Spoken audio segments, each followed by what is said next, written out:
Quiero saludar a la amada iglesia con la paz de nuestro Señor Jesucristo, amén. Un feliz sábado a todos, es una alegría, un privilegio, un sábado más poder estar aquí con ustedes para juntos estudiar un poco más sobre la palabra de nuestro Dios y dar seguimiento, dar continuidad a la temática del santuario. Ya tiene como, vamos en el quinto tema de esta serie del santuario y pregunto, ¿cuántos ya pueden hablar con respecto al santuario? Si hiciéramos un examen ahora, ¿cuántos serían aprobados? Creo que todos, ¿verdad? Amén. ¿O misericordia? Ok, entonces vamos a hacer un pequeño repaso del santuario. La primera pregunta que yo les voy a hacer es, ¿cómo estaban separadas las tribus? ¿Cómo estaba dividido? ¿Cómo estaban acomodadas? No necesitan decir, estaban esta y esta tribu, no. Sino, ¿cómo estaban divididas? 3 de cada lado, ¿verdad? 3 al este, 3 al norte, 3 al oeste y 3 al sur, ¿verdad? Muy bien. Pero hay dos tribus que reemplazaron, dos tribus. Benjamín y Manasés. Muy bien. ¿A quién ellos reemplazaron? A José y a los que trabajaban en el santuario. ¿Cómo se llamaba esta tribu? Los levitas. Los levitas se quedaban cerca o lejos del santuario. Cerca, ¿verdad? Gracias. Ellos se quedaban cerca del santuario por la razón de que ellos tenían que trabajar dentro del santuario. ¿Quiénes eran los únicos que podían entrar dentro del lugar santo? Los sacerdotes, ¿verdad? Pero dentro del lugar santísimo solo había uno que podía entrar. ¿Quién era? Los sumos sacerdotes. Los sacerdotes eran de la familia de ¿quién? ¿De la casa de quién? De Aarón. Muy bien. Cuando nosotros entramos dentro del tabernáculo, ¿cuál es el primero? Pero antes de entrar la entrada del santuario, del tabernáculo, estaba en qué cardenal?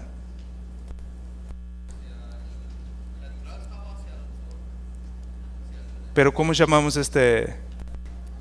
Al este. Muy bien. Porque si decimos al oriente, pues muchos no van a saber. Entonces, al este. ¿Por qué razón es que ellos tenían que adorar de espaldas al sol? ¿Por qué razón, hermanos? Muy bien, porque los paganos, sus templos eran direccionados hacia ¿dónde? Donde nacía el sol. Entonces Dios, para diferenciar la adoración, Dios los movió y entonces ellos iban a adorar dando las espaldas hacia el sol. Muy bien. Cuando nosotros entramos, entonces el primer mueble que nosotros encontramos, ¿cuál es? El altar de sacrificios. Muy bien. ¿De qué material estaba hecho? De bronce o de cobre. Bronce o cobre sería básicamente lo mismo, ¿no? ¿Por qué razón? Muy bien, porque si fuera de oro se iba a derretir, de plata de igual manera. El bronce es muy resistente al fuego, al calor. Una vez que nosotros avanzamos, ¿cuál es el siguiente mueble que encontramos? El lavacro, ¿verdad? El altar de sacrificio simboliza ¿qué? ¿Qué símbolo tiene? La cruz o la muerte de Cristo, el sacrificio de Cristo. Entonces, el mensaje encontramos ahí. ¿Cómo llamamos este mensaje? Es el corazón del mensaje del tercer ángel. Es la justificación por la fe. Nosotros avanzamos el mensaje de lavacro. ¿Qué mensaje es este? ¿Qué mensaje nos trae? El bautismo, muy bien, la muerte al mundo, a sus placeres y sus pecados y resucitar para una novedad de vidas, como dice el apóstol Pablo, ¿verdad? Ok, entramos dentro del lugar santo ahora, pero antes de entrar, ¿cuántas puertas o qué colores eran las puertas del lugar santo? 4 colores, ¿cuáles son ellos? Azul, carmesí, púrpura y lino blanco, ¿verdad? Entonces, pero el orden estaba azul, púrpura, carmesí y lino fino, lino blanco, ¿verdad? Entonces entramos y cada uno de esos tiene un símbolo, la ley de Dios, la majestad de Cristo, la muerte de Cristo y la justicia de Cristo. Entramos entonces, la semana pasada nosotros estudiamos el techo y miramos los símbolos que trae el techo, ¿no? El último cuero, ¿de qué animal era? Tejón, muy bien. Y nosotros miramos el símbolo del tejón, que es el animal que puede pelear con la serpiente, es picado por la serpiente, muere, pero a las pocas horas vuelve a la vida porque tiene anticuerpos para pelear contra la serpiente. Esta lección nosotros sacamos en Génesis capítulo 3, versículo 15. Pero el techo tenía ¿cuántas camadas? ¿Cuántos techos habían? 4 techos, muy bien. El primer techo era ¿de qué? Del mismo material de la puerta. Después eran otros 2 animales, cabra y machos cabríos, ¿verdad? Corderos, perdón, y después tejón. Y entonces también estudiamos acerca del candelabro. ¿Qué mensaje nosotros encontramos ahí en el candelabro? Mensaje a las 7 iglesias, la misión de la iglesia. ¿Y cuál es la misión de la iglesia? Alumbrar, ¿no? Iluminar el mundo con la gloria de Dios. Pero el candelabro para iluminar necesitaba ¿de qué? El aceite. La iglesia para poder anunciar el evangelio necesita ¿de quién entonces? Del Espíritu Santo. Muy bien. Y hoy nosotros vamos a estudiar, yo les había dicho, pero jamás vuelvo a hacer promesas que no puedo cumplir. Yo les había dicho que íbamos a estudiar la mesa de los panes y el altar de incienso, ¿verdad? Pero ya nunca más vuelvo a decir es que vamos a estudiar 2 muebles porque si no será muy largo. Entonces hoy únicamente vamos a estudiar la mesa de los panes. La mesa de los panes allí está al lado derecho del lugar santo. Vamos a abrir nuestras Biblias en el libro de Éxodo capítulo 25, Éxodo capítulo 25 y el versículo 30. Éxodo capítulo 25, versículo 30. Y aquí entonces nosotros vamos a empezar a comprender un poco los símbolos que trae la mesa de los panes. Éxodo capítulo 25, versículo 30. Y pondrás sobre la mesa el pan de la proposición delante de mí continuamente. La pregunta que yo les quiero hacer es, ¿cuántos panes estaban en esta mesa? 12 panes. ¿Era un símbolo de qué?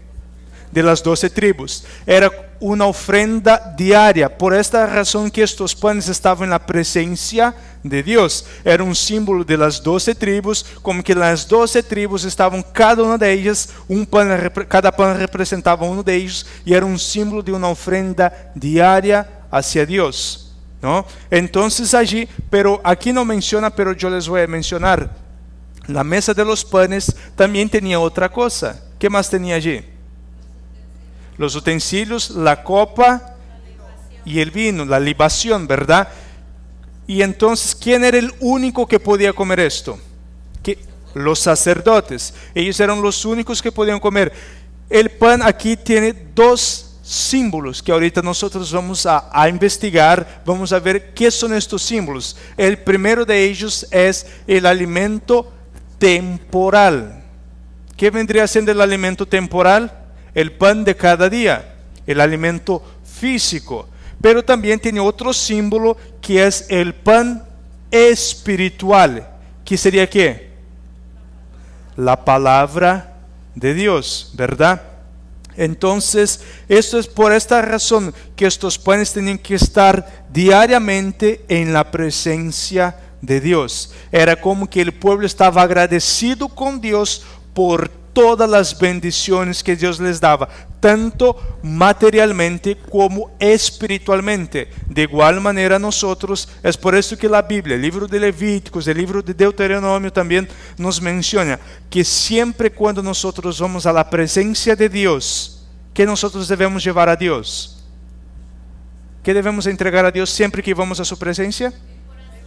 Aparte del corazón, ¿qué más? ¿Perdón? La humildad, una ofrenda de gratitud, ¿no? Porque Él es el que nos acuesta y nos todas las noches y que nos despierta todas las mañanas, el que hace que nuestro cuerpo esté funcionando, que el corazón esté latiendo. Imaginen que el corazón deje de latir por 2 minutos en la noche. Se acabó, ¿verdad? Que el cerebro deje de funcionar por 1 minuto, o que el pulmón deje de funcionar. Entonces Dios es el que nos mantiene. Entonces, y cuando nosotros vamos a la presencia de Dios, entonces siempre es importante llevar una ofrenda de gratitud a Dios. Esto era una costumbre que el pueblo judío hasta el día de hoy ellos tienen. Siempre llevar ofrendas de gratitud al Señor, reconociendo que Él es el creador y mantenedor de todas las cosas. Usted y yo también debemos tener este principio en nuestra vida. Pero claro que lo más importante, como la hermana Anita mencionó, es entregar nuestro corazón a Dios, porque Dios es el dueño del oro y la plata. O sea, si Él tuviera hambre, no hablaría a nosotros, no pediría a nosotros. Entonces, lo más importante es siempre, diariamente, entregar nuestro corazón. El decir entregar el corazón es entregar nuestra vida a Dios diariamente, consagrarnos diariamente a Dios. Este es un símbolo que nosotros encontramos en la mesa de los panes. Porque el sacerdote siempre antes de entrar en el lugar santo, ¿qué debería hacer primero? ¿Qué debería hacer? Purificarse, limpiarse, para poder entrar en la presencia de Dios. De igual manera, usted y yo, antes de entrar en la presencia de Dios, siempre debemos purificarnos. ¿Qué vendría siendo esto? Siempre tener una relación espiritual con Dios, confesando diariamente nuestros pecados. Debemos confesar nuestros pecados a Dios para que Él nos pueda perdonar. El salmista David mismo dice que el pecado Él no ocultó ante Dios, Él llamó su pecado por su nombre. De igual manera somos nosotros. Como el sacerdote, antes de poder entrar, él tenía que purificarse. Antes de pasar por estas puertas, debemos arreglar cualquier diferencia que tengamos con las personas y entonces poder entrar en la presencia de Dios. Eso es lo que nosotros encontramos aquí en el santuario. Pero mira lo que la sierva del Señor, hermano, para pasar adelante es el botón pequeño, ¿verdad? El grande, ok, es que yo soy de la vieja escuela, entonces vamos a ver lo que la sierva del Señor nos dice en el libro Cristo en su santuario, la página 35. ¿No está pasando? No pasa.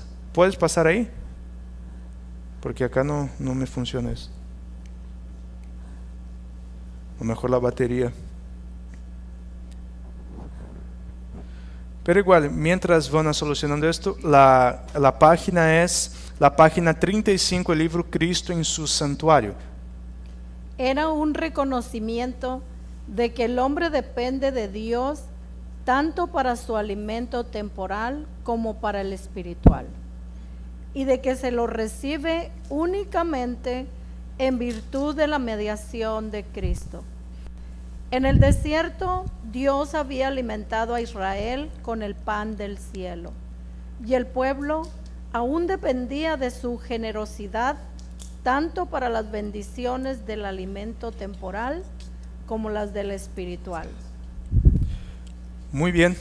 Entonces aquí, como la sierva del Señor nos viene mencionando, que yo ya les comenté, el pan es un símbolo de lo que Dios hace por nosotros, ¿no? Y el pan aquí entonces representa lo temporal, el alimento que el Señor nos da. La misma oración modelo, la oración del Padre Nuestro, que nos encontramos ahí, Padre, que dice, el pan nuestro de cada día, danos hoy. Es decir, que el que nos alimenta, el que nos da el pan, que proviene del alimento temporal, es Dios. Pero aquí nosotros encontramos que lo más importante para nuestra vida no tiene que ser el alimento temporal, sino tiene que ser el alimento ¿qué? Espiritual. Eso es lo que nosotros debemos preocuparnos diariamente. Claro que si nosotros buscamos el alimento espiritual, consecuentemente el Señor nos dará el alimento temporal, físico. Por ejemplo, vamos aquí solo para que entendamos mejor, porque algunos confunden. El pan, la mesa de los panes es un símbolo claro que del alimento físico, el alimento temporal, pero su mayor ilustración, su mayor símbolo aquí es del alimento espiritual, porque el alimento temporal nosotros también encontramos, el Señor mismo menciona, nosotros encontramos en el lugar santísimo. ¿Qué alimento temporal nosotros encontramos en el lugar santísimo? El maná. Diariamente el Señor había alimentado su pueblo por 40 años en el desierto con el maná. Entonces es la mayor representación del alimento temporal. No quiero entrar a profundizarme en el maná porque será más adelante. Hoy el propósito nuestro aquí es estudiar el alimento espiritual, el símbolo que nos trae la mesa de los panes. Mateo capítulo 6, versículo 31 al 33.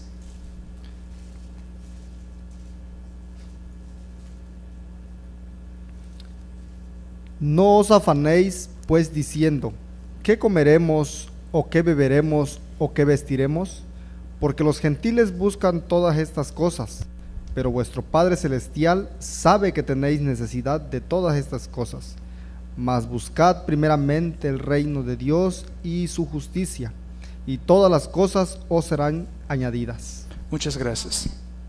Este texto aquí básicamente el Señor nos está resumiendo cómo es la vida de los hombres. El Señor dice, no os afanéis en qué. En lo que preocupar por el alimento temporal. Pero aquí el Señor está mostrando cómo es el ser humano. Nosotros nos preocupamos más por el alimento temporal o por el espiritual. Por el temporal. Por el alimento físico. Lamentablemente, nosotros dedicamos nuestro talento, nuestros tiempos, nuestra energía y todo lo que tenemos, nos desgastamos para el alimento temporal. Lamentablemente, separamos poco tiempo para lo espiritual y al final de nuestra vida queremos que Dios nos dé la recompensa. Lamentablemente así se resume la vida del ser humano. Nosotros estamos tan preocupados y hermanos, esta es una realidad. ¿En qué se resume nuestra vida entre semana? Vamos a ser sinceros. Pasamos más tiempo en que mencionar acá trabajo. Nuestra vida se resume más en dedicar 8, 9, 10, en veces 11 horas al trabajo. ¿Y cuánto tiempo a Dios? ¿Cuántas horas útil tiene el día? Las horas útiles que pasamos despierto. Más o menos un aproximado. 12 horas, ¿verdad? Pregunto, ¿nosotros podemos separar un 10% de este tiempo a Dios? Logramos separar un 10%. ¿Qué tú harías un 10% de 12 horas? ¿Cuánto es? 1 hora y 20 minutos. ¿Cuánto tú podrías estudiar en 1 hora y 20 minutos? ¿Cuánto conocimiento espiritual tú podrías adquirir en 1 hora y 20 minutos? Muchísimo, ¿verdad? Ahora vamos a hacer esto a la semana. Después lo vamos a hacer al mes. Y después lo vamos a hacer al año. Separando un 10%. Lo único que Dios nos pide es un 10%. No solo de lo que está en mi billetera, no solo del cheque que me llega al mes. Sino Dios también me pide, hijo, ¿sabes qué? Yo sé que trabajas mucho. Dame un 10% de tu día. Solamente un 10%. Y hermanos, si nosotros empezamos a multiplicar, a sumar 10 al día, a la semana, al mes y al año, nosotros vamos a ver que nos daría tiempo de sobra para poder estudiar la Biblia, estudiar el espíritu de profecía, trabajar para el Señor y crecer espiritualmente. Pero lamentablemente Muchas veces nos levantamos a las 3, 4, 5 de la mañana, ¿no? Rápido al trabajo, por causa del tráfico, el tiempo y todo lo demás. Llegamos a la casa a las 6, 7, en vez 8 de la noche. ¿Y cómo llega uno a la casa? Agotado, no cansado, agotado. Es bañar, comer y dormir. ¿Y el otro día? Igual. ¿Y cuando llega el sábado, cómo uno está? Cansado. ¿Y va a querer despertar temprano? Jamás. Pero el domingo tempranito no se para, ¿verdad? Y tengo que hacer esto que no me sobra, entre semana tengo que hacer. Y ahora imagínense, vamos a hacer una ilustración aquí, Dios mirando nomás. Allá uno. Imagínense el velo espiritual que tenemos si fuera quitado. Y los ángeles miran, ok, ¿cuándo vas a...? Yo traigo bendiciones del cielo para ti, te quiero dar. ¿Cuándo vas a separar el tiempo para que yo te pueda compartir lo que el Señor quiere que yo te dé? Imagínense el velo espiritual nuestro fuera quitado. Hermanos, por eso que el Señor dice, no se afanen. No se afanen con lo que has de comer, porque el Señor, y cuando nosotros analizamos el contexto, el Señor habla de los pájaros. Los pájaros no siembran ni cosechan, pero les falta el pan de cada día. Por supuesto que no. Los lirios del campo tienen las vestimentas. Ni Salomón en su mayor gloria y esplendor se ha vestido como los lirios del campo. ¿Por qué ellos se han vestido así? Porque el Señor les da lo necesario. Por eso que el Señor utiliza la naturaleza. Mire, los pájaros, ¿a qué hora se despierta? Tempranito, ¿pero para qué? Para alabar a Dios. Para esto. Y después, hay hambre, voy a buscar que come y vuelvo acá a cantar. Eso se resume en la vida de... Claro que no estoy diciendo también que ahora tú tienes que dejar tu trabajo y ahora voy a pasar todo el día acá metido leyendo la Biblia y esto y lo otro. Tenemos compromisos, pero debemos conciliar el tiempo. Si separamos un 10% del día para Dios, vas a ver cómo tu vida espiritual va a cambiar. Solo un 10%. El Señor no te pide un 90%. El Señor nos pide un 10%. Y con esto es más que suficiente para que nuestra vida, para que haya un cambio en nuestra vida espiritual. Nada más que esto, hermanos. Un 10%. Es lo que el Señor nos pide. Es lo que necesitamos. Vamos a ir avanzando. El siguiente texto, la siguiente cita, me dijeron que tengo que bajar un poco. ¿Cambió? No, ¿verdad? Mejor usted cambia por mí, porfa, porque no se va a poder. Voy a... O cambia por la computadora o por el control, no sé cómo sea. Hermana Alma, ¿puedes leer la siguiente cita? Se encuentra también en el Cristo en su santuario, página 35, párrafo 3. Sobre los panes se ponía incienso, cuando se cambiaba cada sábado para reemplazarlo por panes frescos. El incienso se quemaba sobre el altar como un recordatorio delante de Dios. Gracias. ¿A cada cuánto tiempo los panes eran cambiados? ¿Qué lección nos trae esto? A cada sábado era cambiado, los panes eran cambiados. ¿Qué representa esto? Una renovación, pero, o sea, acuérdese que el pan es un símbolo de ¿qué? De Cristo, pero aquí lo que estamos estudiando, el alimento físico y espiritual. Pero ahora vamos a enfocar en lo espiritual. A cada sábado, eso es un símbolo de ¿qué entonces? Que todos los sábados, ¿qué clase de alimento hay que ver en la iglesia? Alimento espiritual, pero viejo o nuevo, fresco, alimento fresco. Esto es lo que hace falta en la iglesia. Todos los sábados los sacerdotes entraban, comían el pan y ponían pan nuevo. De igual manera en la casa de Dios, todos los sábados, cuando venimos a la casa de Dios, el alimento tiene que ser un alimento fresco. Un alimento que vaya enriquecer espiritualmente a los miembros de la iglesia. Por eso que es una gran responsabilidad todos aquellos que pasan al frente a predicar. Es una enorme responsabilidad. Porque lamentablemente hay ciertos temas, hay ciertas predicaciones que poco a poco se han desaparecido de los púlpitos. Más adelante vamos a ver qué temas son estos que se necesita predicar en la iglesia. Pero también a los que van a pasar tienen que haber preparación. No es venir de improviso a ver lo que sale ahí, junto unos cuantos textos, acá con una ensalada de textos y vamos.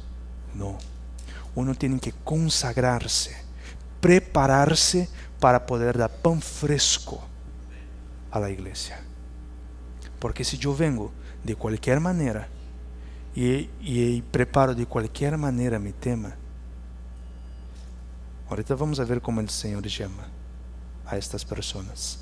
Vayamos al Evangelio de San Juan capítulo 6. San Juan capítulo 6 versículo 48 al 51. San Juan capítulo 6 versículo 48 al 51.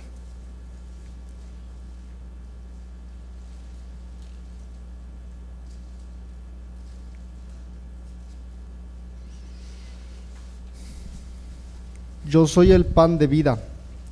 Vuestros padres comieron el maná en el desierto y murieron. Este es el pan que desciende del cielo, para que el que de él come no muera. Yo soy el pan vivo que descendió del cielo. Si alguno comiere de este pan, vivirá para siempre. Y el pan que yo daré es mi carne, la cual yo daré por la vida del mundo. Gracias.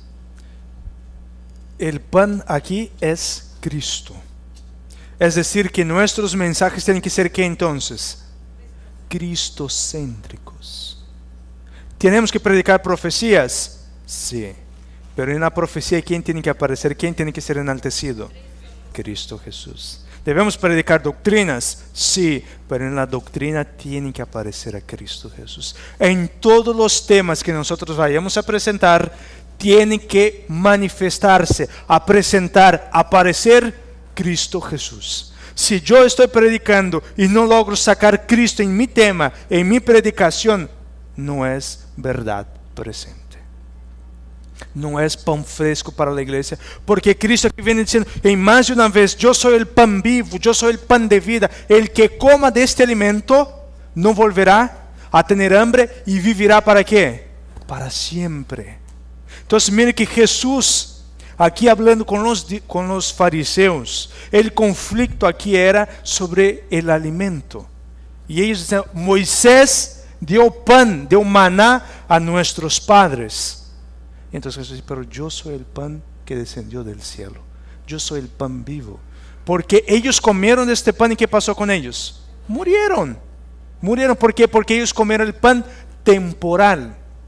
Pero Cristo quiere dar el pan vivo, el pan de vida, su palabra. La palabra de Dios es vida, nos trae vida y vida eficaz, vida en abundancia. Es lo que nos trae la palabra de Dios. Y es por esta razón que siempre en la casa de Dios el alimento espiritual tiene que ser un alimento sólido. Ya debemos dejar de andar con papillas, sino un alimento sólido, un alimento que tenga algo que vaya a mantener uno. Porque lamentablemente muchas veces hay temas que de verdad parece más un mensaje, un coach hablando. Tú eres lo más hermoso. Venga a Cristo, así como eres, no importa. Él te va a aceptar, tú vas a vivir, y no se presenta un tema de transformación. Así como eres. ¿Cristo quiere que vengas como eres? Sí, claro que sí. ¿Debemos venir como somos? Sí, ¿para qué? Para que Cristo me transforme. Pero muchas veces mochamos el mensaje. Venga como eres, y ahí se acabó. Y no es así. Debo venir como soy para que Cristo me transforme, pero lamentablemente temas en cuanto al juicio, temas en cuanto a las profecías hablan de lo que va a suceder en los últimos días, temas de consagración, temas de abandono del pecado. Estos temas ya no hay que tocarlos, porque esto asusta a la gente, porque esto molesta a la gente, porque esto causa división en la iglesia. ¿Qué Cristo dijo? ¿Que vino a traer paz o qué? Espada. Pero la espada aquí, ¿qué significa? Que la palabra de Dios es cortante y ella separa el trigo de la cizaña. Eso debe ser predicado en la iglesia. Y mire que el Señor Jesucristo mismo dijo en Mateo capítulo 24, versículo 45 al 46, Mateo capítulo 24, perdón, versículo 45 al 46.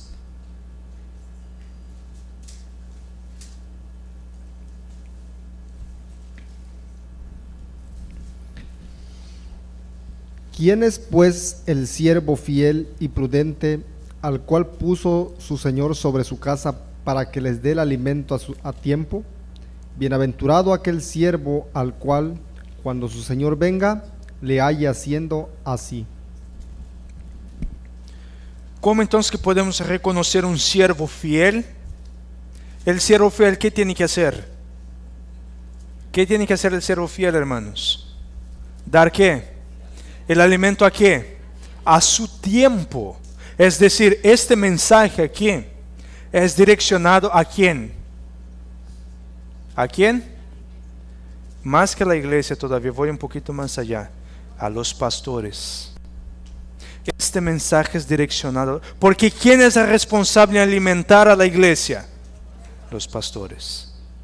Este mensaje es dirigido a los pastores, y el pastor fiel es aquel que da su alimento a su debido tiempo. En todas las eras, en la historia del cristianismo, cada periodo de la historia, los mensajeros han tenido un mensaje que nosotros llamamos como ¿qué? Verdad presente. Podemos ver en el periodo de Noé, la verdad presente de Noé era ¿qué? El diluvio. Y que Noé tenía que predicar un mensaje antipopular, un mensaje que iba a ocasionar discordia y división.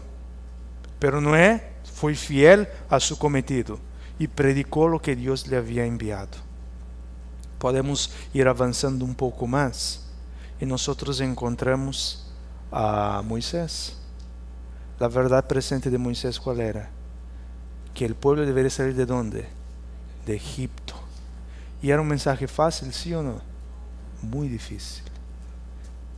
Pero Moisés, fiel, un mensaje que ocasionó división en el mismo pueblo. Ocasionó división y muchos no querían salir. Moisés fue y predicó. Avanzando un poco más, llegamos al mensaje de Elías. Pregunto, ¿qué clase de mensaje tenía que dar Elías? Abandonar la falsa adoración. ¿Cómo estaba el pueblo? ¿Cuál era la condición del pueblo? En idolatría, en un sueño espiritual. El pueblo había abandonado los principios de sus padres, de los profetas. Abandonaron la verdadera adoración. Y entonces Dios llama a Elías, un mensaje antipopular, un mensaje duro. Llamaba el pecado por su nombre, pero llamaba el pecador al arrepentimiento. Pero el mensaje ocasionaba división. Y vamos avanzando. Y llegamos a Juan el Bautista. Mire que el mensaje que Juan el Bautista predicó le costó su propia vida. Murió por causa del mensaje que Dios le había entregado. Y los demás profetas y todos los grandes hombres del Antiguo Testamento eran mensajes fuertes, mensajes que ocasionaban división, pero lamentablemente hoy en día vivimos una generación que en mi país llamamos una generación Nutella, una generación de no me toque y no me diga las cosas, porque me vas a ofender, porque una generación que por cualquier cosa se ofende. Adventistas, cristianos, que por cualquier mensaje ya quiere dejar de ir a la iglesia porque no me gustó lo que el predicador dijo. Mi querido hermano y mi querida hermana, si nosotros somos de esta clase de personas que no me gusta porque el mensaje ya es un mensaje duro, no me gusta cómo predica este hermano, no me gusta cómo predica el anciano, cómo predica el pastor, porque este mensaje es un mensaje agresivo y nosotros debemos hablar del amor de Cristo. Pero el amor de Cristo me dice que yo castigo a todo que amo. Entonces es un mensaje fuerte también, no es un mensaje agradable, pero lamentablemente la generación que nosotros vivimos es una generación que la gente no quiere el alimento para su época. Y el alimento para nuestra época, ¿cuál es el alimento para nuestra época? ¿Dónde nosotros encontramos este mensaje? En Apocalipsis 14, especialmente el mensaje del tercer ángel. Pregunta, ¿es un mensaje fácil? Por supuesto que no. ¿Es un mensaje agradable a los oídos? Claro que no. Porque venciendo, si alguno adora a la bestia a su imagen y recibe su marca en su mano, en su frente, ¿qué pasará con esta persona? Beberá del vino de la ira de ¿quién? ¿De quién? De Dios. Pregunto, ¿esta generación quiere escuchar de la ira de Dios? Por supuesto que no. Esta generación quiere escuchar del amor de Dios, que Dios te ama, que Dios te acepta como tú eres y que no hay condenación para los que están en Cristo Jesús y que Cristo Jesús te salva por fe. Venga a Cristo y Cristo te salvó con tus pecados. Infelizmente, tristemente, esa es la generación que estamos viendo y lamentablemente, para no perder a miembros de la iglesia, ¿qué han hecho los pastores entonces? Han adaptado el mensaje a lo que el oyente quiere escuchar. Lamentablemente, se está adaptando el mensaje para que los jóvenes no se vayan del mundo. Hay que adaptar los mensajes para la minoría, para los que son excluidos de la sociedad. Perdóname, pero solo hay un evangelio, solo hay un mensaje. No hay que adaptar el mensaje a las minorías. No hay que adaptar el mensaje a los sentimentales. Porque Cristo dijo, todo el que quiera venir en pos de mí, néguese a sí mismo, tome su cruz y sígame. Es decir, no es fácil seguir a Jesús. Y los mensajes que Cristo Jesús vino a dar, es mensaje de amor, sí, pero también son mensajes difíciles, porque uno tiene que dejar su yo. Y lo más difícil es negarse a uno mismo, negarse a los gustos, a los placeres. Y mis queridos hermanos, yo sé que no va a haber probablemente no va a haber pastores que va a escuchar este mensaje, pero si hay algún pastor que esté escuchando este mensaje, le quiero decir, ay de ti, pastores que están adaptando el mensaje para los oyentes. Ay de ti. Pero también llega a los que predican. Ay de ti si tú quieres adaptar el mensaje para no ofender a nadie. Porque es imposible agradar a dos señores. O tú servirás a uno y dejarás el otro, pero no se puede. O tú sirves a Dios y predica el mensaje, está en la palabra de Dios. O perdóname si no va a pasar lo que el apóstol Pablo dice, que muchos apostatarán de la fe y van en pos de doctrina de ¿qué? De demonios. Si tú estás adaptando el mensaje para la gente, tú estás predicando doctrinas de demonios. No hay otra palabra. Es fuerte, pero si yo empiezo a adaptar el mensaje para agradar a la gente, estoy predicando doctrina de demonios. Es muy serio esto. Y es por esto que todos aquellos que empuñan un micrófono en sábado para predicar, tienen que predicar la palabra de Dios tal como es en Cristo Jesús. Vamos a ir avanzando un poco más. Y ahora, si ustedes creen que esto acá fue fuerte, miren lo que viene ahora. Lo que viene sí. Esto sí que es fuerte. Ezequiel capítulo 34. Ezequiel capítulo 34, versículo 2 hasta el versículo 6. Ezequiel capítulo 34, versículo 2 al 6.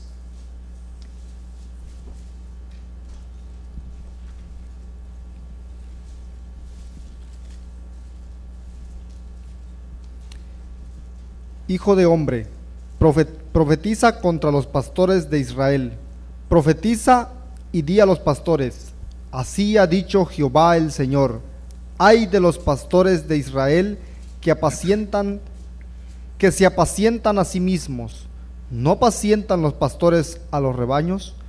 Coméis la grosura y os vestís de la lana, la engordada degolláis, mas no apacentáis a las ovejas. No fortalecisteis a los débiles, ni curasteis la enferma. No vendasteis la perniquebrada, no volvisteis al redil la descarriada, ni buscasteis la perdida, sino que os habéis enseñoreado de ellas con dureza y con violencia, y andan errantes por falta de pastor, y son presa de todas las fieras del campo, y se han dispersado. Anduvieron perdidas mis ovejas por todos los montes, y en todo collado alto, y en toda la faz de la tierra fueron esparcidas mis ovejas, y no hubo quien las buscase, ni quien preguntase por ellas. Amén. Yo les confieso que cuando preparaba este tema y me deparé con este texto, yo les soy muy sincero, a mí me hizo temblar. A mí me hizo temblar porque este mensaje es dirigido únicamente, exclusivamente a los pastores. Pero, es más, yo voy a ir un poco más allá todavía. Este mensaje es dirigido fuertemente a los pastores adventistas del séptimo día. Ay de vosotros, pastores, que están más preocupados en servirse a sí mismo antes que a las ovejas del Señor. Pero aquí entramos en un punto lamentable, que muchos pastores, mire, yo les voy a ser muy sincero, esa es opinión personal. Hay dos grupos que para mí, cuando venga la justicia de Dios, cuando empiecen las plagas, van a sufrir muchos. Para mí hay dos grupos en específico: los políticos que se sirven a sí mismos y los pastores. Estos dos grupos van a sufrir muchísimo cuando empiecen a caer las plagas. Podemos ver a pastores que están más preocupados con el dinero que con la membresía. Pastores que tienen más interés en cuánto está entrando por mes a la iglesia en diezmos y ofrendas que cuántas personas están entrando, cuántas visitas y si los miembros están bien asistidos o no. Porque les voy a ser sincero, tener una iglesia es un negocio redondo, porque iglesia es libre de impuestos. Entonces la persona que es pastor, dueño de iglesia, no tiene que declarar nada y entra mucho dinero, y muchos pastores están sacando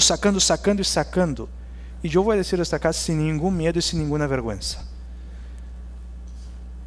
Hay una iglesia que tiene algunos sistemas que lamentablemente es algo lamentable. En su iglesia tiene un servicio que se llama Isaac, y el Isaac es: tú das a Dios lo más importante para ti, pero lo más importante no es tu corazón, es la llave de tu auto, es el número de tu cuenta, es tu billetera, la llave de tu casa. Eso es dar a Dios lo más importante, porque así como con Abraham Dios le dio, después Dios te va a dar. Hay otro que se llama, en esta misma iglesia, se llama hoguera santa. Tú vas a quemar todo lo que te está aislando de Dios. Entonces todos los bienes materiales que te aíslan de Dios, tú vas a quemar y traer a la iglesia. ¿Puedes creer esto? Y lo hacen en el nombre de Dios. Una vez escuché una frase que dice: Cristo es el camino y los pastores son los pedagios. Estas, para cuando tú tienes que seguir, tienes que pagar, ¿no? Hermanos, hay de los pastores que tienen este sistema, Pero ahora vamos a dejar un poco lo que es la parte económica, la parte financiera. Hay de los pastores que están engañando a la gente con falsas doctrinas, con un evangelio espurio, un evangelio barato, lo que nosotros llamamos una nueva teología. Hay de los pastores estos. Pero mire, el Señor habla más fuerte todavía. Versículo 7 hasta el versículo 10 del mismo libro. Ezequiel 34, versículo 7 al versículo 10.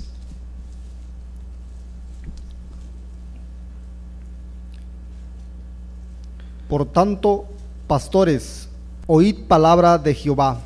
Vivo yo, ha dicho Jehová el Señor, que por cuanto mi rebaño fue para ser robado, y mis ovejas fueron para ser presa de todas las fieras del campo, sin pastor, ni mis pastores buscaron mis ovejas, sino que los pastores se apacentaron a sí mismos y no apacentaron mis ovejas.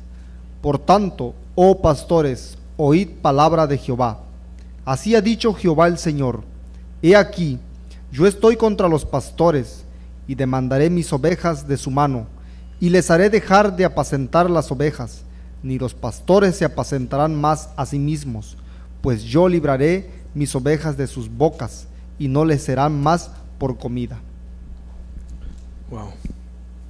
Porque ahora aquí el Señor es muy claro en decir que Él está en contra de estos pastores. Pero la Biblia es muy clara en decir que Él está en pie, mire que no caiga. Y yo, mientras leí este texto, yo me puse a pensar y dije: Señor, ¿qué hice? ¿Por qué acepté? Yo me cuestioné, porque es una responsabilidad muy grande, la responsabilidad de ser pastor de una iglesia.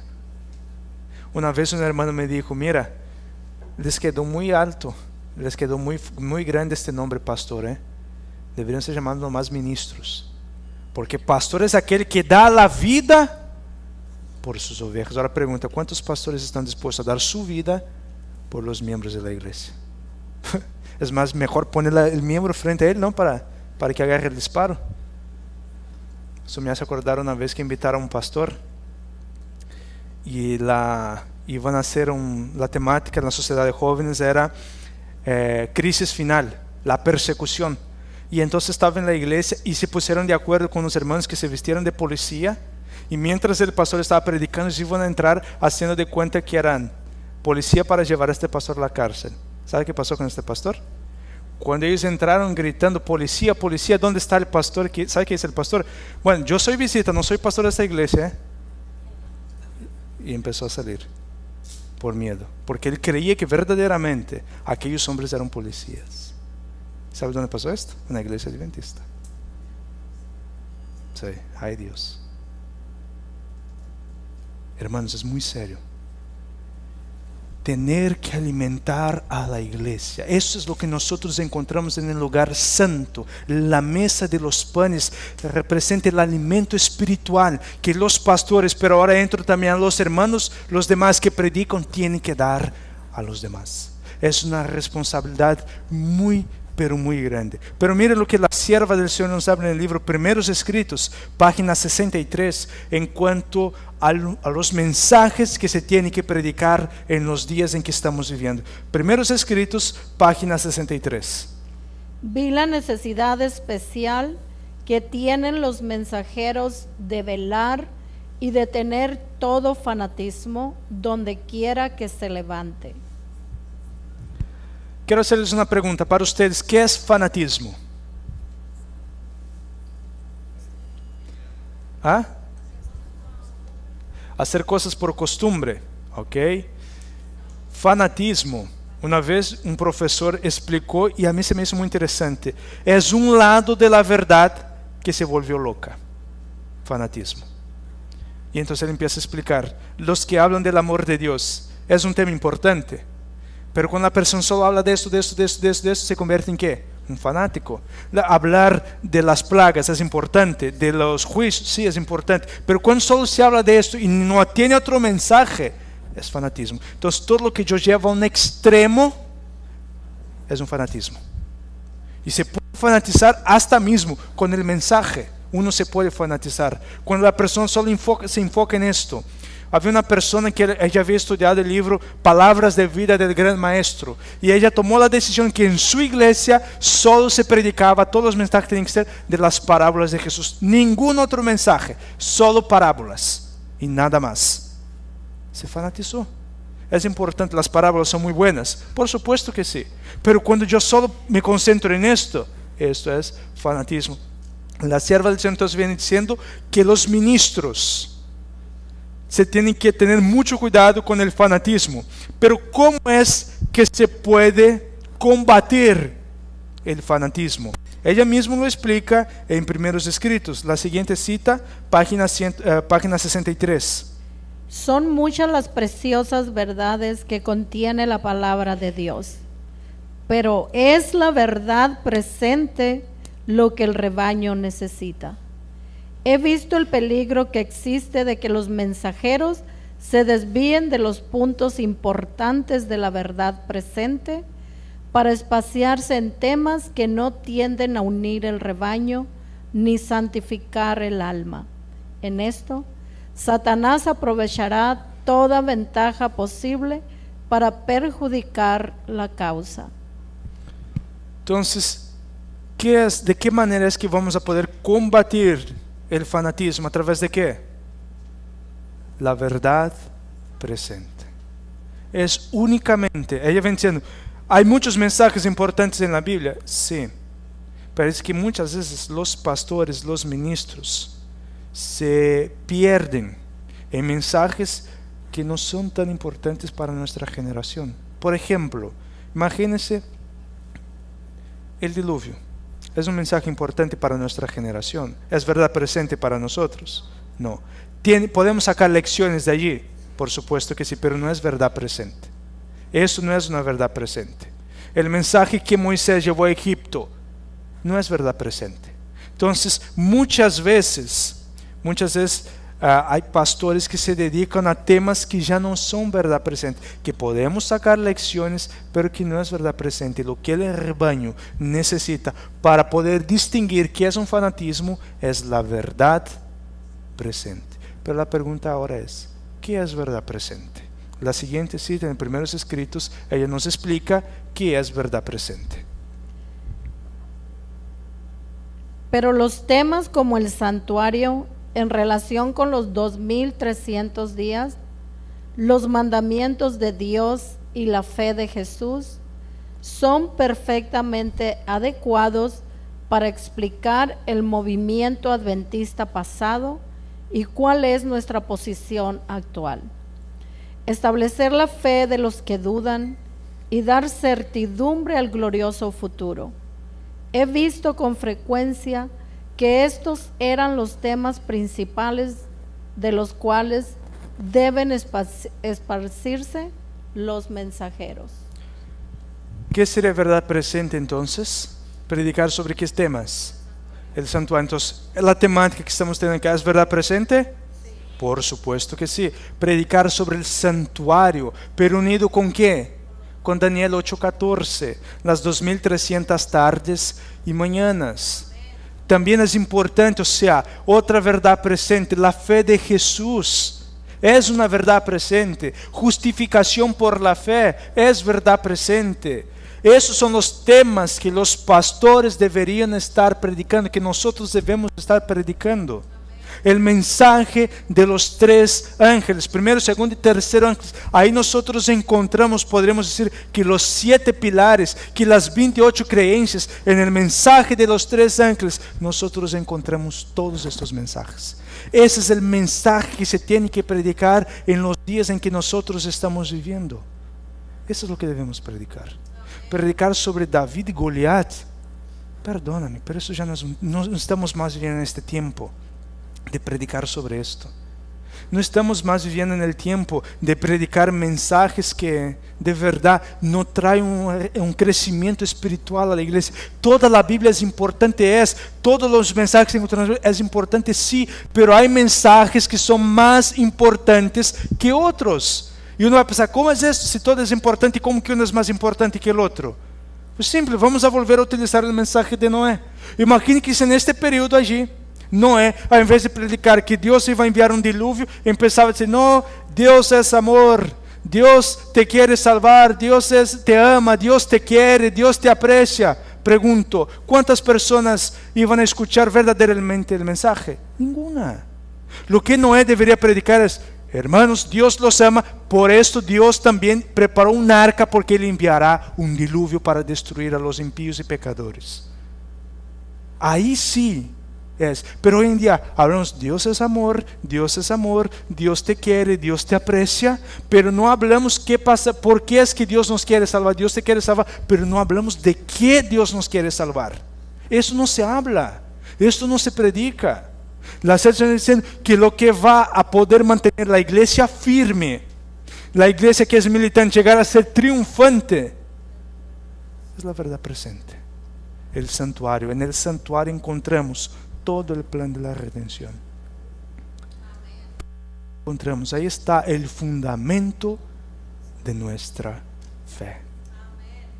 ¿Qué pasará con aquellos que no acepten la verdad presente? Vayamos al libro de Oseas, capítulo 4, versículo 6. Oseas, capítulo 4, versículo 6. Aquí nosotros vamos a encontrar qué va a suceder, qué irá a pasar con aquellos que rechacen o que no quieran predicar la verdad presente. Mire qué dura consecuencia pasará con los que rechacen el mensaje para el tiempo actual. Oseas, capítulo 4, versículo 6.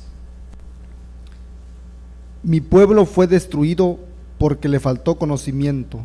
Por cuanto desechaste el conocimiento, yo te echaré del sacerdocio, y porque olvidaste la ley de tu Dios, también yo me olvidaré de tus hijos.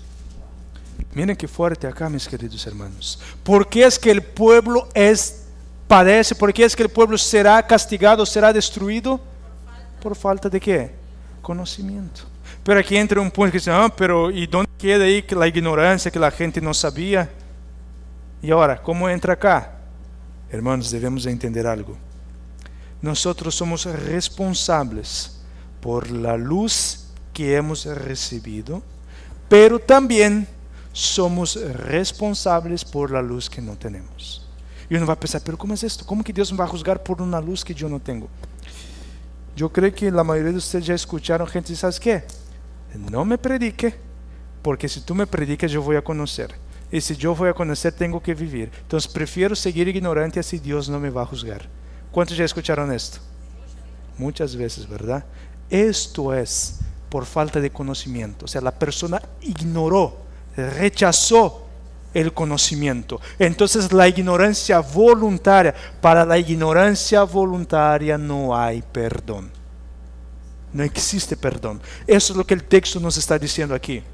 Entonces, que por falta de conocimiento. Pero aquí entra otro punto. ¿Quién más será rechazado por Dios? El texto termina, tus hijos, yo me olvidaré de ellos también. Miren qué serio es esto, hermanos. Porque cuando yo rechazo la verdad presente, cuando yo no la acepto, no solo yo voy a sufrir, sino automáticamente mis hijos van a sufrir. Porque ¿a quién le toca la responsabilidad de enseñar a los hijos? A los padres. Pero si el papá y la mamá dicen, ¿sabes qué? No me predique, porque si yo no sé, entonces Dios no me va a condenar.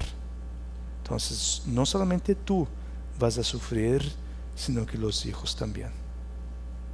Miren cuán serio es rechazar la verdad. El apóstol Pablo mismo dice que muchos serán engañados por el anticristo. ¿Por qué razón? Porque no recibieron en su corazón ¿qué? El amor de la verdad. Entonces muchas personas serán engañadas en los últimos días por rechazar la verdad presente. Porque lamentablemente muchos viven, así ha dicho mi pastor, así ha dicho mi sacerdote o el cura o el padre o el obispo o el anciano. Estos también van a sufrir muchos, pero más sufrirán aquellos que enseñó la mentira, el error a la membresía. Por eso que es muy importante, hermanos, predicar la verdad presente. La pregunta es, ¿dónde encontramos la verdad presente? Segunda de Timoteo, capítulo 3, versículo 16 al 17. Segunda de Timoteo, capítulo 3, versículo 16 al 17.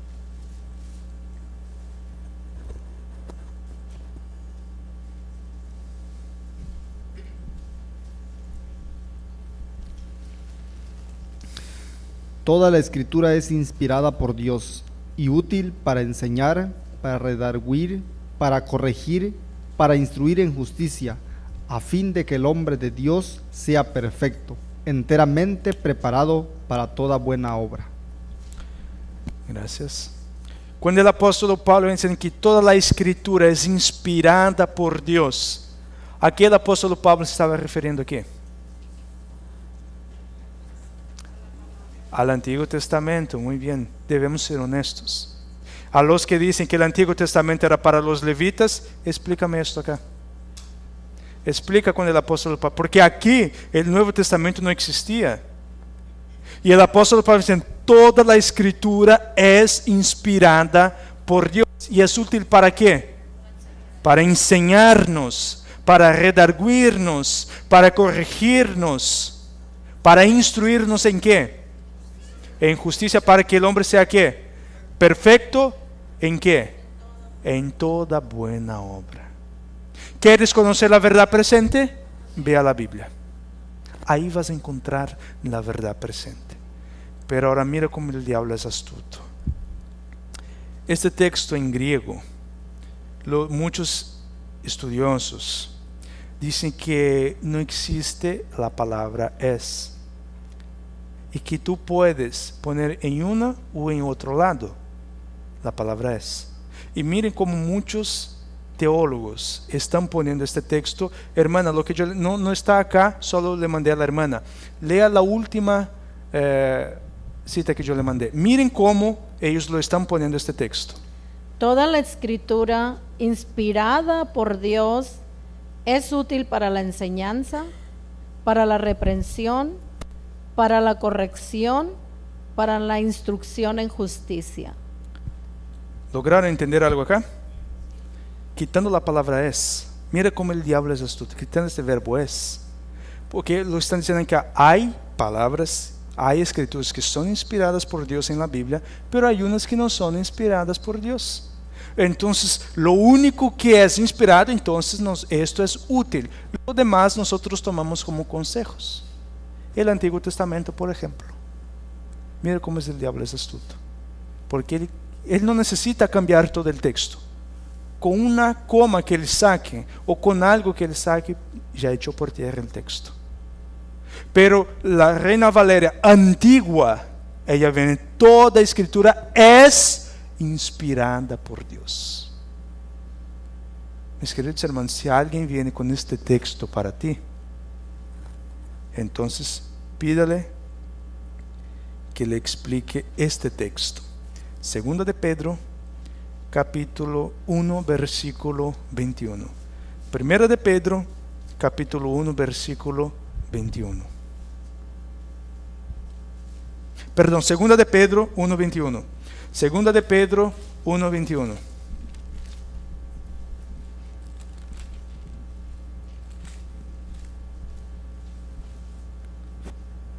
Porque nunca la profecía fue traída por voluntad humana, sino que los santos hombres de Dios hablaron siendo inspirados por el Espíritu Santo. Los hombres que hablaron, las profecías aquí, ¿a qué se está refiriendo el apóstol Pedro? ¿Cuáles profecías? ¿Pero dónde encontramos? En el Antiguo Testamento. Porque empezamos a encontrar profecías en el Nuevo Testamento a partir de qué libro? No, en el Nuevo Testamento. Apocalipsis.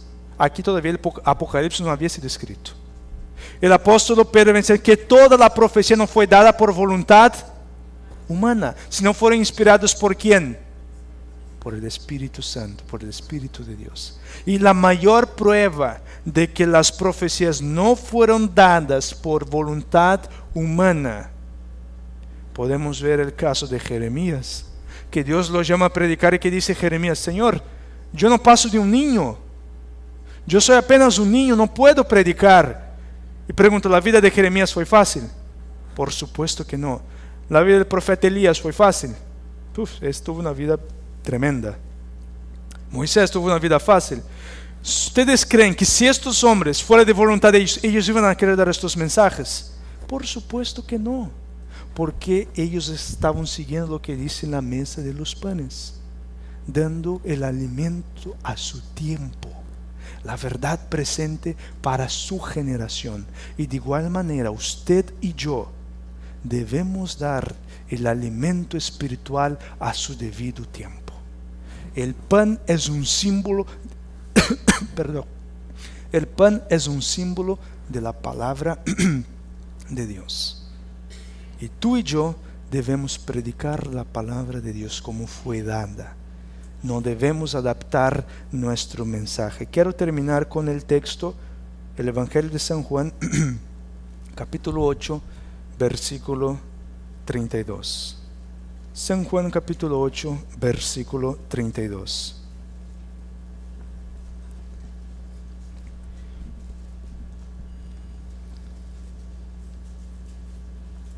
Y conoceréis la verdad, y la verdad os hará libres. ¿Cuál es el propósito de la palabra de Dios? No, ¿cuál es el propósito de ella? Hacernos libres ¿de qué? De pecado. Ese es el propósito de la palabra de Dios. Quiero finalizar en esta mañana con esta imagen. Acá puede pasar la siguiente imagen. ¿Quién es este hombre? Dios, en el año de 1517, Dios levanta a este hombre. Y Dios le entregó la misión más importante para el mundo entonces, para la época de él. Este hombre, con la ayuda de Dios, cambió el cristianismo por completo. Lamentablemente, en su generación, las personas no tenían acceso ¿a qué? A la Biblia. Este hombre perdía noches de sueño, horas de comer para alimentarse espiritualmente. Hay un libro que cambió por completo la vida de Martín Lutero. Este libro es Carta a los Romanos. Y en el libro de Romanos, Martín Lutero encontró un mensaje que transformó por completo su vida. ¿Cuál fue este mensaje? La justificación por la fe. Y el justo por la fe vivirá. Y entonces Martín Lutero, cuando se depara con este mensaje, algo ya estaba encendido en su corazón. Y su mayor deseo de Martín Lutero era compartir con las demás personas la palabra de Dios, pero la palabra escrita, no la palabra hablada, sino la palabra escrita. Este era el deseo de Martín Lutero. La gota que colmó el vaso fue un día en que Martín Lutero, después de volver de su viaje a Roma, porque Martín Lutero creía que llegando en Roma, la ciudad santa, Martín Lutero ahí iba a tener un mejor conocimiento de Dios y su alma iba a tener paz. Pero cuando Martín Lutero llega a Roma, lo que Martín Lutero se depara es con promiscuidad, pecado, inmoralidad, y las personas haciendo un negocio, la salvación. Martín Lutero vuelve chasqueando, pero hasta que un día en su pueblo, se me olvidó el nombre porque está en alemán, se me olvidó el nombre, llega un emisario del Papa vendiendo indulgencias para los pecados futuros. Y la gente, en su inocencia, en su ignorancia, empezaron a comprar indulgencias por sus pecados, por los pecados familiares y por los pecados de los que murieron, para que entonces con la firma del Papa ellos salieran del infierno al cielo. Y entonces Martín Lutero decide clavar 95 tesis sobre la justificación por la fe en la puerta de la capilla de la iglesia de Wittenberg. Ahí Martín Lutero pone las 95 tesis en cuanto a la justificación por la fe. Pero cuando nosotros vamos al santuario, ¿puedes volver la otra imagen? Cuando nosotros volvemos al santuario, aquí nosotros encontramos que Dios levantó a Martín Lutero para reformar algo, y era la mesa de los panes. Porque ¿cuál fue el principal mensaje de Martín Lutero? Aparte de la palabra de Dios, el mensaje que fue un divisor de aguas, la justificación por la fe. Pero ¿dónde nosotros encontramos la justificación por la fe? ¿Pero en qué parte? En el atrio, el altar de sacrificios. Pero ¿cómo es que Martín Lutero iba a hablar de la justificación por la fe sin antes haber hecho la reforma en la mesa de los panes? Entonces Dios inspira a este hombre, ilumina a este hombre a empezar a traducir la Biblia al idioma de la gente y entonces poder predicar la justicia de Cristo. Martín Lutero, hay cosas que yo no estoy de acuerdo con Martín Lutero. Por ejemplo, él dice que el libro de Santiago se debería ser borrado de la Biblia. Hay cosas que este hombre no entendió completamente. El libro de Apocalipsis, nunca escribió nada sobre el libro de Apocalipsis. Pero debemos entender que Martín Lutero fue el hombre para su generación. Y a través de Martín Lutero, muchos historiadores ven que Martín Lutero revolucionó el mundo cristiano. Porque después de Martín Lutero, muchos grandes hombres, grandes reformadores empezaron a surgir. Pero primeramente, para que el mundo pudiera ser cambiado, transformado, el mundo necesitaba de una cosa. Lo que el mundo necesitaba era esto acá: la palabra de Dios. Sin este libro no se puede transformar vidas. Sin este libro no se puede tener el conocimiento de Dios. Si tú agarras este libro y llevas a la cárcel, lo dejas allá y después de 6 meses tú vuelves allá, ¿qué nosotros vamos a encontrar en esta cárcel? Un grupo pequeño.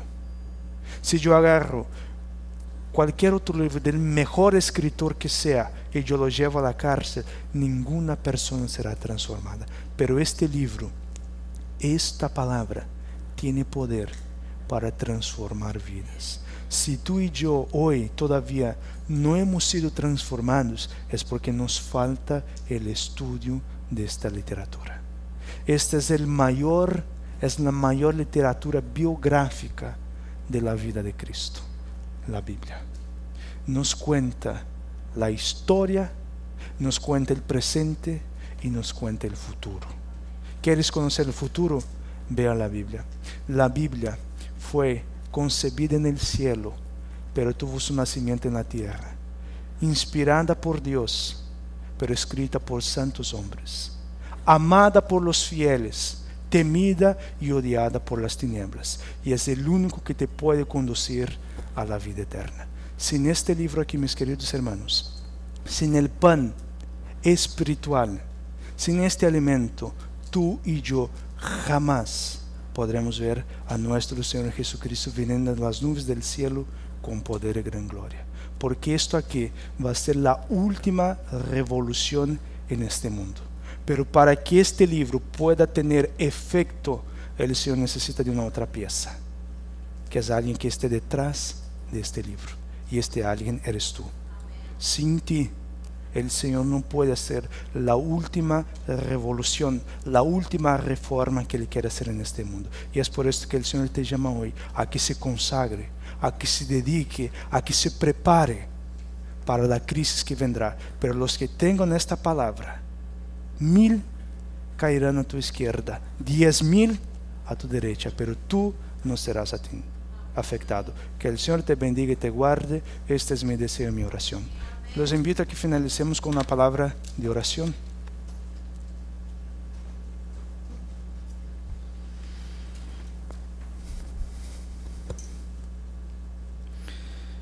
Amado y Santo Dios, agradecidos estamos con usted, Señor, porque tenemos la mayor palabra profética jamás entregada al ser humano, que es tu palabra.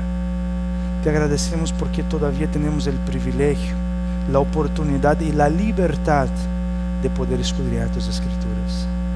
Pero Señor, lamentablemente, muchas veces nosotros nos afanamos por el pan temporal, por el alimento físico, y lo que es el alimento espiritual, nosotros lo hacemos a un lado.